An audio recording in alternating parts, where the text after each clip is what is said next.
At the beginning of the week, most of my onions finally showed that they were ready to be harvested. Honestly, in the nick of time. We had a big storm on the way and multiple days of rain coming. I honestly didn't get much filmed because the rain came out of nowhere. And I was just trying to get them inside the garage and onto my curing area before any of that rain came. But I'm really excited to show you more of the process of growing onions from seed today. Well guys, most of the onions have been harvested. There's still roughly about 20 in the ground, but after I did the garden tour, majority of them that evening were ready to go. We also had a ton of rain over the last 2 days, so anything that showed signs of being ready to harvest, I harvested. I did leave these ones in the ground because the necks weren't flopping and they were still really thick, but I expect these ones to flop over the next few days. There's roughly 19 to 20 still here in the ground, but there are over 100 plus in my garage. So let me show you my curing setup and what the onion harvest looks like. I'm so excited. And here is all of the onions I have harvested so far. I do have 2 really big fans on at the moment that I'm gonna turn off.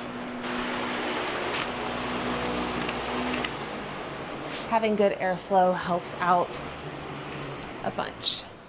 I am very happy with this onion harvest.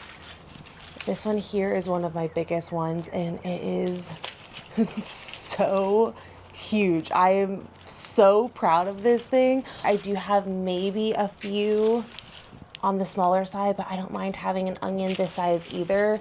They honestly all look so good. This is by far my best onion year. I'm gonna take a moment to admire the most beautiful onion I have ever grown. Growing a softball size onion from seed honestly is probably the coolest thing. Seriously, if you don't appreciate this, you're not my kind of person. There's a little over 100 onions here on this curing rack that we have. So this is just some chicken wire and some old fence that my husband threw together last year for curing and has worked really, really well.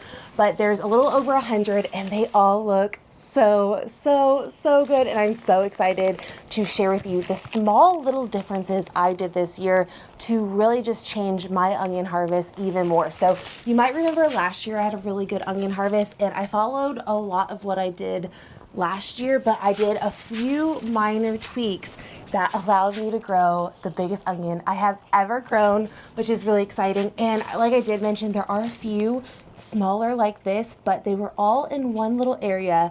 And you might remember the difference on planting day because these were the one thing that was different on planting day. And I'm really excited to share that with all of you guys. Honestly, I don't think I get as excited for much of anything else because I work on these for 6 months straight from seed. So I put a lot of time and effort into growing these onions. So I'm just going to break down the different dates of when I started stuff, when I planted stuff, issues I ran into this year, and things I did when it comes to growing onions from seeds. So starting from the very beginning, I started these seeds in December of 2023. I started them the very last day. So December 31st, 2023, I started my onions from seed.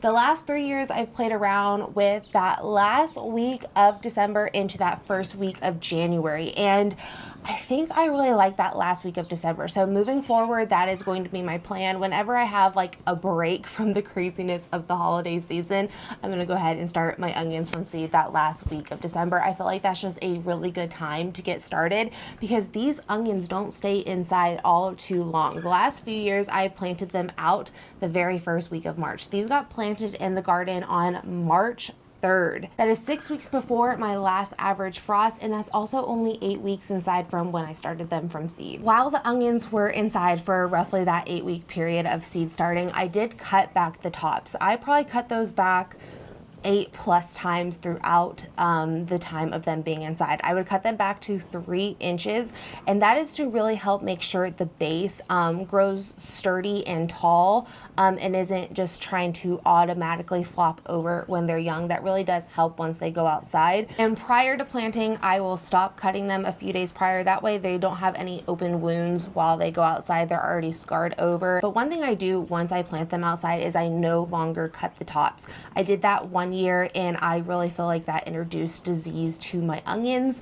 But by cutting them early on while they're inside and they're not having like any rain exposure or other elements from outside, I really do think that helps strengthen them while they're growing inside. So I do like to cut the tops a few times inside before they are planted outside. Oh, I will mention, I did start hardening off these seeds in mid-February. Again, you want to start hardening these things off early. If you're having a nice, sunny, warm day during February, which we all know are kind of odd and they're rare to come by, stick those onions outside and start hardening them off, so then that way they don't get any sunburn as well. I've also started them from seed a little bit different over the years, and I think this year was my absolute favorite way. So I've done the crammed method, I've done soil blocks twice, and I've done the soil blocks a little bit differently each time, but now I feel like I'm going to keep doing this. So this year I did soil blocks, but instead of putting multiple seeds per soil block, I did one individual onion per soil block, minus a few, and that's where those smaller onions actually come into play.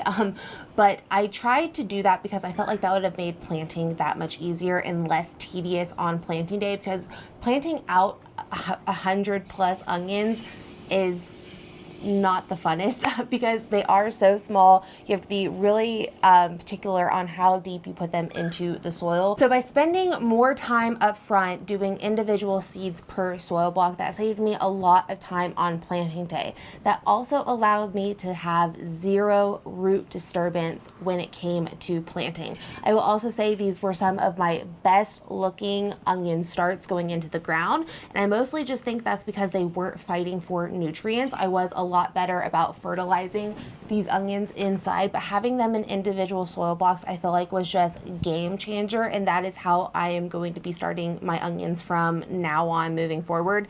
It really just made planting day that much easier. That pretty much sums up a lot of what they were doing inside. I did fertilize these with a fish and seaweed fertilizer. This was new to me this year, and I loved it. For the onions, they only got fed with that fish and seaweed fertilizer, and while they were inside they got fed roughly every, I want to say every 2 weeks while they were inside. Once they moved outside, I was feeding about every 10 to 7 days. But like I mentioned, they got planted on March 3rd, and that is roughly 6 weeks prior to my last average frost. Last year I did all 8 inches apart, and this year I wanted my row spacing to be a little bit further apart, so this year I did 8 inches apart and then 10-inch apart rows. And I really liked that. I think that worked really, really well. This year I spaced all of my plants out a little bit further than I previously have, and I feel like that just helped a lot with uniform. My garlic this year was very uniform. I didn't have a ton of bigger heads and some smaller heads, and I feel like that was pretty much the same way with the onions this year. I got a lot more uniform onions from the spacing I did as well. I really feel like the 10-inch row spacing just kind of helped as well, because again, these are heavy feeders. The last 2 years I've planted at this 6-week out date, and I have ran into a few different cold patches. I will say the onions obviously did survive the last 2 years. Previously to that, I planted them out about 4 weeks before my last average frost. I really just think 6 weeks does well. We were having a very, very, very warm February into March, and then at the very end of March, we had 2 days that we went into a really deep freeze. It was the 23rd and the 24th. We got so cold, our feel likes were below 20 for 12+ hours. During this process, I did learn that plants don't feel likes like we do, because one thing with onions is onions really don't like temperatures below 19 degrees Fahrenheit. Year prior, they got down to 19 degrees Fahrenheit for a few hours. This year, they got below 19 degrees Fahrenheit for about 12+ hours. There was a little bit of damage on the onions. They did not look good. I thought I lost my entire harvest for about 12 to 24 hours, and then they all ended up surviving and everything was fine. But onions can survive some pretty cold temperatures. And one thing I will mention is that one night I did cover the onions. Some of my frost fabric ended up coming off because it was a super, super windy day, and I did not have enough frost fabric for this one day. It ended up coming off, and the onions did end up getting scarred and kind of damaged during that whole process. Onions are very hardy though, and they did definitely rebound. I've been using Neptune's Harvest Fish and Seaweed Fertilizer this whole time for the onions, and they got fed when they were outside every 7 to 10 days. And then I cut back on fertilizer, I want to say about 3-4 weeks ago, and then I also cut back on water over the last 2 weeks. So once the onions really start bulbing up, that is when you can go ahead and really start cutting fertilizer. Onion is taking the nutrients that it's grown and taking it into the bulb. So that is why it's really important to fertilize so early on. Onions are very heavy feeders. And one thing I will note when it comes to growing onions is they are also very shallow rooted. So if you are in a drier climate, really make sure you are watering your onions. I feel like that makes a huge difference when it comes to onions. They're high feeders and high drinkers. They like to eat and drink. So just remember that, and you should be pretty in the clear. Overall though, your onion type does make a huge difference when it comes to growing onions. If you are new to growing onions, there are short day, intermediate day, and long day onions, and depending on where you are at, depends on the bulbing length you need for your onions. So I'm in an intermediate day onion. That means my onions will form a bulb in an intermediate day length. So I only have a handful of varieties I can really do. This is a variety called Calibra. This is the second year I've grown it. It is supposed to be a good storage variety. So these have 6 months plus storage, and that's another reason why I grow them. So last year I had really good storage with these onions, and I was still having onions through January. And I did get a lot of questions on what will I do with the extras. We use a lot of onions here. So I'm roughly using about 2 to 3 onions in my kitchen per week. And then whatever I wasn't able to use fresh last year, I have my freeze dryer. And that was game changer. Prior to that, I would have just diced my onions and froze them, but freeze drying them was amazing. So I was able to dice them and freeze dry them, and then I was able just to open a Mylar bag or jar, throw it into a soup or a stew. It was already diced, and none of my onions went to waste at all, which was really exciting. I can also take those freeze-dried diced onions and powder them down for onion powder. Last year, I made so many rounds of onion powder out of my own onions, and honestly, I just ran out of all of my onion powder. I have one more bag of diced onions. I have bought some onions. Some onions won't store longer than about 3 to 4 months, but if you're trying to do a lot of pickled onions, canning, or eating them fresh, or do what I did with the freeze dryer, make onion powder. Like I mentioned, growing onions from seed was kind of tricky in the beginning, but now I feel like I really understand it a little bit more, and I find them to be pretty easy to grow.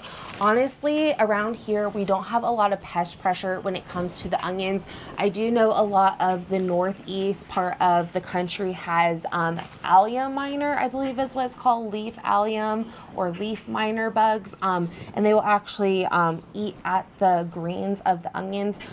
Luckily enough for us, we don't have that issue because I do know that they target garlic, onions, and things like that. So I will honestly say that onions now are probably one of my easier things that I grow, other than just having to really be attentive to them for about 6 months. They do take a good amount of time. It was almost 6 months to the day of starting seed to harvest. Your onions are ready to harvest. They will show signs of flopping over. The necks get really soft, and all of your greens will just flop over like that. And that is when you know your onion is ready to be harvested. That is your sign your onion is ready to be pulled. You can see how the neck has now completely snapped and it is loose. These onions started to come out of the garden on June 27th, and obviously there's still a few out in the garden, but majority of them came out on July 2nd. Last year, it was right around the same time frame. Last year, I harvested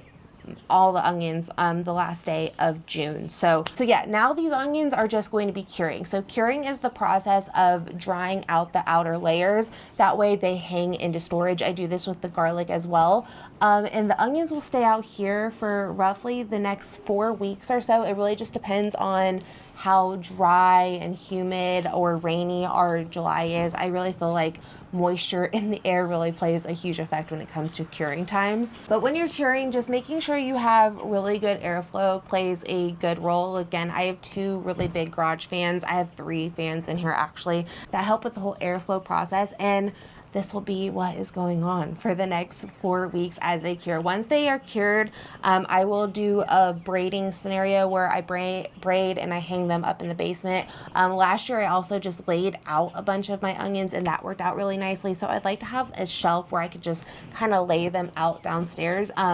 But yeah, these will go in the basement once they are all cured and dried, and hopefully we have really good storage just like we did last year. Hopefully this gave you some insight and some tips on growing onions for yourself. Honestly, now that I've got it under my belt, I feel like they're one of my easier things that I grow, and I love having a nice big harvest like this at the beginning of summer. Once these onions are cured, I will show you guys that whole process, but I hope you guys enjoyed today's video and learning a little bit more about growing onions from seed. I'll see you guys all in the next one. Bye.